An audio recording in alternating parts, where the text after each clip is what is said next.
every concealed carrier's everyday carry. The pistol that changed how the world thinks about polymer frame handguns. This is the Glock 19. In 1982, Gaston Glock handed the world a pistol that didn't care about tradition. No external hammer, no manual safety to fumble with, just pure, brutal function wrapped in a polymer frame that could take more punishment than any steel handgun. Today, the G19 sits in more holsters, more nightstands, and more duty rigs than almost any handgun ever made. And it all started with a man who built it for Austrian military trials. And ended up conquering the entire planet. This is the story of the gun that redefined what a pistol could be.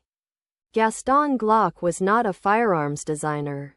He was a curtain rod manufacturer. His company made plastic parts for everything from furniture to tools. But when the Austrian military announced the G-SAN trials for a new service pistol, Glock saw an opportunity. The requirements were brutal. Glock took a completely different approach. Instead of traditional steel and wood, he built the frame from a high-strength polymer composite that was lighter, more durable, and completely impervious to rust. Critics called it a plastic gun. The military called it the future. The trial winner? Glock's entry, the G17, beating designs from Steyr, Beretta, and Walther. The Austrian military adopted it, but the real breakthrough came when the American market discovered it. In 1983, Glock introduced the G19, a compact version of the full-size G17. Same action, same reliability, slightly shorter barrel, thinner grip. Law enforcement noticed first, then civilians, then the entire shooting world. The G19 hit the sweet spot. Small enough to conceal, large enough to shoot well, reliable enough to trust your life with. It became the definition of what we now call a compact duty pistol. The frame is made from a synthetic material that Glock called polymer 2, a high-strength nylon composite. It's virtually unbreakable, completely rust-resistant, and weighs about half of what a steel frame would. Critics claimed it wasn't a real gun. Users discovered it was more reliable than anything they'd ever carried. The grip texture is aggressive and functional. No fancy checkering, just sharp, angular grooves that bite into your hand when you're sweating. The trigger guard is squared off at the bottom, allowing you to get a higher grip on the bore axis. Glock Safe Action Trigger isn't just a marketing name. It's a mechanical description. The trigger has 3 safety mechanisms. 1. Trigger safety. A small lever inside the trigger face that must be depressed to fire. 2. Firing pin safety. Blocks the firing pin from moving forward unless the trigger is pulled. 3. Drop safety. Prevents the firing pin from moving if the gun is dropped. These safeties are automatic. There's no manual safety to worry about. No decocker to fumble with. Draw, point, squeeze. The gun fires when you tell it to. This was revolutionary in 1982. It's still the standard today. Police departments around the world adopted Glocks and reported dramatically reduced malfunction rates. The FBI, CIA, and countless municipal departments switched. But here's what most people don't know. The early Glock pistols had some issues. The finish wore off quickly. The connectors were sometimes problematic. The extractor would occasionally fail.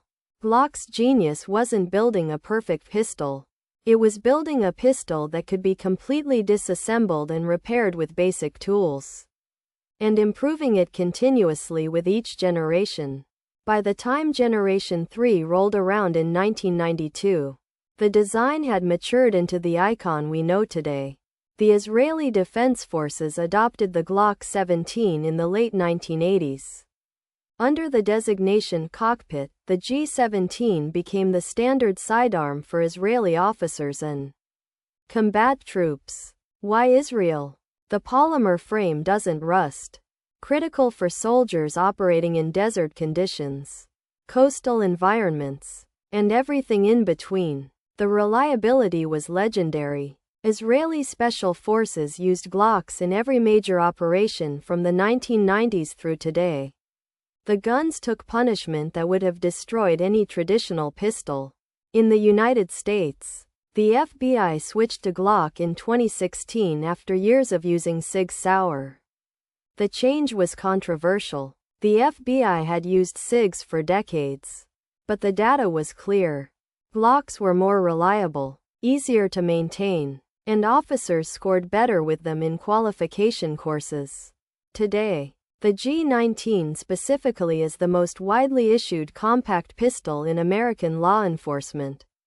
FBI, DEA, U.S. Marshals, ATF, and virtually every major municipal department have adopted some variant of the G19 for plainclothes, detective, and backup roles. For civilians, the G19 is arguably even more important. It became the foundation of the modern concealed carry movement. When states began passing shall-issue concealed carry laws in the 1980s and 1990s, the G19 was the gun most people chose. It's small enough to carry all day, accurate enough for competition, reliable enough for defensive use, and priced affordably enough that most people could actually afford one. Original run, smooth grip texture, fixed sights, classic early look with the Glock roll mark on the slide in tall letters, added finger grooves on the front of the grip, improved texturing. Most early American imports are Gen 2. Added the accessory rail on the frame. Frame was slightly wider to accommodate the rail. Accepted higher capacity magazines. Most recognizable, modern, Glock look. Removable backstraps. Improved texturing. Slightly updated ergonomics. Gen 4 introduced the option to adjust grip size with interchangeable backstraps. Dual color frame options. Flared mag well. New NDLC finish on the slide. Updated trigger and connector. The Gen 5 represents the culmination of 40 years of continuous refinement. The Glock 19 is not the most accurate pistol. It's not the most beautiful. It's not the most innovative by today's standards. But it is the most important pistol of the last 50 years. It proved that polymer frames could be stronger than steel. It proved that trigger safeties could be automatic and reliable. It proved that a company with no firearms heritage could build the most trusted gun in the world. Every compact 9mm pistol made today exists in the shadow of the G19. Every polymer frame pistol owes a debt to Glock's original breakthrough. The next time you see someone carrying a compact 9mm, whether it's a Glock 19, a Smith & Wesson M&P, a SIG P320, or a Canik, remember that they all trace their lineage back to a curtainrod factory in Austria and a gun that changed everything. That's the Glock 19, the pistol that became the standard.